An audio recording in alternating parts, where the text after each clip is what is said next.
Hi, Nate Martinez, Shannon Wellman.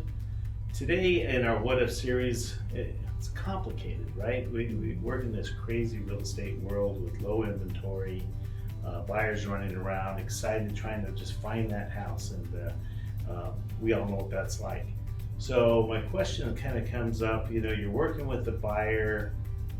If you executed a buyer-broker agreement or you didn't, but more likely you didn't execute a buyer-broker agreement in this question, what if the buyer stumbles in, as they do on a Sunday afternoon, into a new home subdivision and fall in love with the subdivision, but they just didn't want to bother you and take you away from you on a Sunday afternoon?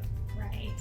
So that comes up a lot, and then it's unfortunate that the builders and the sales representatives or even the hosts that are in the builder's office in those model homes are representing the builder. And once you have gone into that property and registered and they are aware that you've seen the property, oftentimes they will not allow an agent to represent, or they won't compensate an agent to represent a buyer in that case.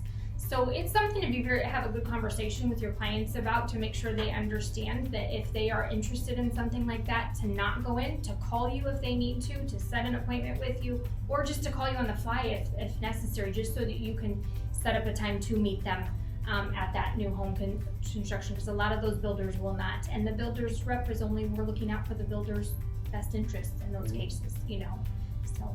Yeah, it's happened more times than I'd like to talk about.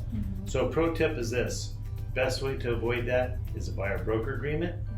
Second best way is to have a very detailed conversation with your clients, right? And let them know. I have a client I'm working with right now that for over 30 years, every house that they purchased was a brand new home, and where I represented them in the purchase. They know the drill.